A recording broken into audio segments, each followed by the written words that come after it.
मेरे ख्याल से आपका जो एक सेंटेंस है, क्या रावण मर गया, मर गया है, यहीं पे कथा समाप्त कर दीजिए। एक बढ़िया सी पंच लाइन है और यहीं पे खत्म, इससे सब कुछ व्यक्त हो गया। जी जी। सीता की अस्मवत वाली बात लिखने की कोई आवश्यकता नहीं है, आखिरी पंक्ति की कोई आवश्यकता नहीं। बहुत बढ़िया लघु कथा।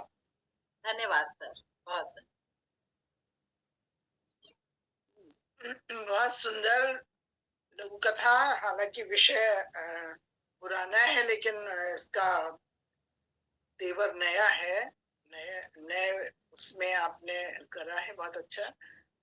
उसकी समीक्षा भी बहुत सुंदर हुई, उसके लिए मैं आपको और समीक्षक महोदय दोनों को ही साधुवाद देती हूँ।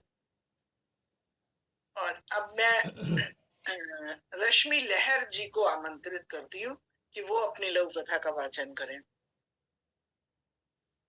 सभी को सादर प्रणाम, समृद्ध मंच को नमन।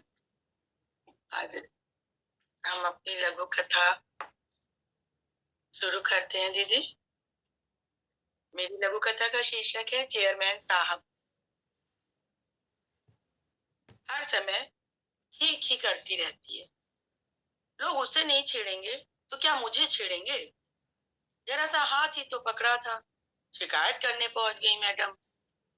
कहते हुए सेक्सुअल हरासमेंट कमेटी के चेयरमैन ठहाका लगाकर हंस पड़े। तभी उनका मोबाइल बजा। उनकी पत्नी रोते हुए उन्हें घर बुला रही थी। जल्दी आइए, राधा बिटिया ने कुंदन ड्राइवर को इतना मारा है कि वो अधमरा होकर गाड़ी के अंदर। मुझे डर है कि कहीं वो मर न जाए, कहते हुए पत्नी रो पड़ी। पर हुआ क्या था? कुंदन ने गाड़ी से उतरती राधा का हंसते हुए हाथ पकड़ लिया।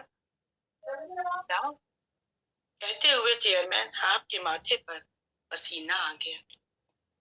धन्यवाद।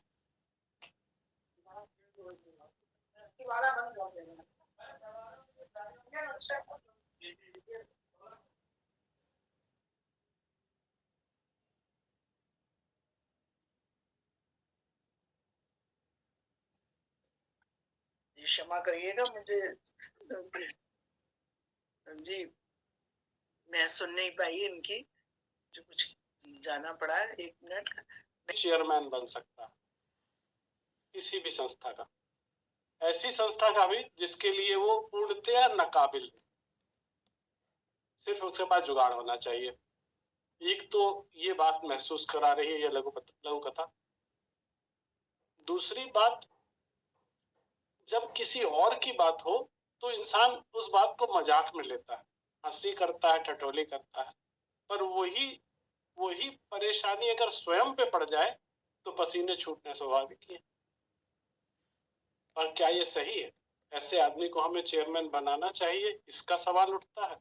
और क्या हमें दूसरे की विपत्ति में उसको भी परेशानी समझना नहीं चाहिए? बहुत बढ़िया सधे हुए ताने बाने के साथ दोनों मुद्दे पाठक के मन को बेधने में सक्षम है। पर एक मेरे को ऐसा लगता है, इसका शीर्षक चेयरमैन साहब की जगह कुछ और सोच के रखिए तो ज्यादा तीखी हो जाएगी, मतलब एकदम परफेक्ट हो जाएगी। चेयरमैन साहब भी सही है, मतलब उसमें कोई वो नहीं है, पर मेरे ख्याल से इसकी आपके जो कथानक है उसके अनुरूप कुछ लिखिए शीर्षक, तो वो ज्यादा बढ़िया हो जाए। ठीक है सर, बहुत अगर बहुत बहुत खूबसूरत लघु कथा लिखी आप। सादर आभार। जी धन्यवाद आहूजा जी। रश्मि जी भी हमेशा अच्छी नया एक विषय खोज के लाती हैं और बहुत अच्छा है। और इसी क्रम में मैं अब हमारी वरिष्ठ और अनुभवी लेखिका और देश की चर्चित, एक तरह से कहना चाहिए, मैं अनीता रश्मि जी को आमंत्रित करती हूँ, जिनकी लघु कथाएं मैंने पढ़ी हैं और वो छाई हुई हैं, बहुत सुंदर लेखनी है। मैं उनको सादर आमंत्रित करती हूँ। स्वागत है, बहुत अच्छा लिखती वाकई में। स्वागत है। अनीता जी, आपका माइक बंद है। सभी को नमस्कार। छाई हुई वाली बात नहीं है बस लिखती हूँ और कुछ नहीं। लघु कथा का शीर्षक है आस्था। टूटे फूटे कटे छीजे मास्टर साहब अंतिम सांसें गिन रहे थे। जीवन के कई रंग देखते सहते झेलते पतझड़ आ गया था। उन्हें लगा जीवन नीरस है, दुखों से भरा है, संघर्षों से तोड़ने वाला है, मनुष्य पर आस्था और विश्वास को कम करने वाला है। टूटन की तमाम बातों ने उन्हें घेर लिया था। एकाएक आदमी कमरे में आकर उनके पैर छूने लगा। सर, पहचाना? वे चौंक कर देखी। मैं आपका स्टूडेंट श्याम हूँ। आपने मुझे मुफ्त में पढ़ाया था। थोड़ी सी पहचान उभरी।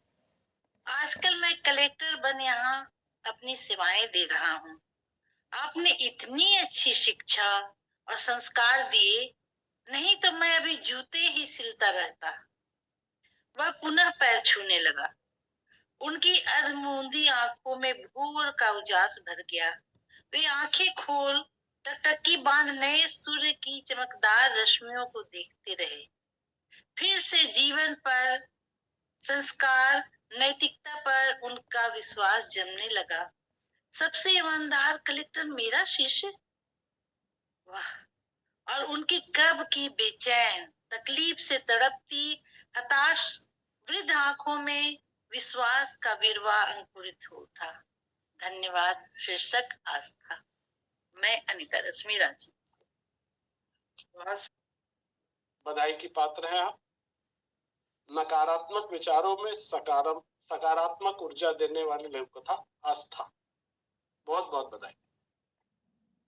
बहुत धन्यवाद। आज की जरूरत भी है सर आज वाकई में सकारात्मकता की ही जरूरत है। और ये बहुत अच्छी बात है कि हमारी इस लघु कथा गोष्ठी में हमें सारी कहानियां, जितनी भी लघु कथाएं वाचन होती हैं, वो सभी उसमें सकारात्मकता का कुछ देखने को मिलता है। जैसे हमारे अगर निराशा भी कहीं पे है तो वो भी खराब हो अगर इस समय, तो भी अच्छा लगने लगता है उसको। तो ये मैं रत्ना वापली जी से भी कह रही हूँ, उनका वो अस्वस्थ थी, आज उनको अच्छा लग रहा होगा। जी, बहुत अच्छा। और अब मैं इस क्रम में विजय कुमारी मौर्य जी को आमंत्रित करती हूँ कि वो अपनी लघु कथा का वाचन करें। धन्यवाद मंजू जी। आवाज ही सकारात्मकता का संदेश देती है। मंच को नमन। आहूजा जी को प्रणाम, मंजू जी को प्रणाम, आदरणीय ओम नीरो भाई जी को प्रणाम और सिद्धेश्वर जी को भी प्रणाम। सभी को प्रणाम करते हुए मैं अपनी लघु कथा पढ़ती हूँ, जिसका शीर्षक है जागरूकता। ये कैसी दिवाली, एकदम सोनी सोनी, ना बम ना पटाखे, सारे बच्चे कहाँ चले गए? गोवर्धन, दीनदयाल और सभी मोहल्ले वाले अपने अपने लड़कों के बारे में पूछताछ कर रहे थे। तभी अपने घर से परसू निकलकर बाहर आए और दीनदयाल से बोले, भाई परेशान ना होइए। अरे कैसे ना परेशान हुए, हमारा लड़का त्योहार के दिन गायब है और तुम कह रहे हो परेशान ना हो। तब तक कुछ लोग और आ गए। सबकी वही चिंता थी। आपस में सब फुसफुसा रहे थे। लगता है इस परसू को सब कुछ पता है कि लड़के कहाँ गए हैं। चलो चलकर पूछते। इस बार सारे मतभेद भुलाकर सबके घरों के दीपक एक हो गए थे, समाज से, देश से दिल का अंधकार मिटाने के लिए। उनका कहना था कि छोटे छोटे जीव जो इतने तेज धमाकों से डर कर कहीं भाग कर छिप जाते हैं और कई कई दिनों तक खाना भी नहीं खाते, यह सब बहुत बड़ा पाप है। इन जीवों पर दया करनी चाहिए। इसलिए सबने मिलकर तय किया है कि इस बार दिवाली में हम लोग बम पटाखे जलाकर धरती पर प्रदूषण नहीं फैलाएंगे और जो पैसा अब तक इन चीजों पर खर्च होता रहा है, वही पैसा उठाकर हम लोग निहायत गरीब बच्चों पर खर्च करेंगे। जो बच्चे बचपन से किसी मजबूरीवश काम के बोझ तले दब जाते हैं, पढ़ नहीं पाते या अच्छी पढ़ाई के लिए इधर उधर भटकते हैं, आज सभी वर्गों के बच्चों का काफिला इस नेक काम के लिए उन गरीब बच्चों को मिठाई और खुशखबरी देने। धन्यवाद। धन्यवाद विजय जी। दीपावली के आने वाली है और आपने बहुत अच्छा संदेश दिया। मैं आहूजा जी से आग्रह करूंगी कि वो लघु कथा की समीक्षा करें। आपकी ये लघु कथा बहुत संपूर्ण है, थोड़ी मारक पंक्ति ऐड करिए इसमें कुछ सोच करके, जिससे और थोड़े से इसके तेवर तेज हो जाए। धन्यवाद सर। बहुत सुंदर समीक्षा आहूजा जी। सब आप प्रोत्साहन के साथ उनकी जो भी कमियां भी हैं वो भी बड़े प्यार से बता रहे हैं।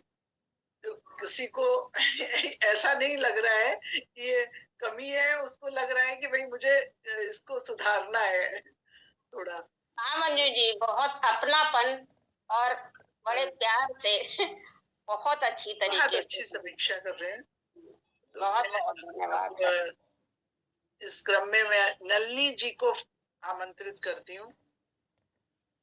नलिनी जी अपनी लघु कथा का वाचन करें। हमें नए नए विषय मिल रहे हैं। अपने हमारे अध्यक्ष आचार्य ओम नीरव जी का भी आभार प्रकट करती हूँ कि आज वो अस्वस्थ होते हुए भी हम लोगों के बीच में इतना टाइम दे रहे हैं और उन्हीं के एक बरगद की छांव में जैसे सब फलते फूलते रहते हैं, वैसे ही हम लोग सब जो हैं उनके ही अध्यक्षता में सब नए नए विषय ले लेके आ रहे हैं। तो मैं अब उनका आभार प्रकट करती हूँ और अब मैं जिज्ञासा सिंह जी को आमंत्रित करती हूँ कि वो अपनी लघु मंच को सादर प्रणाम।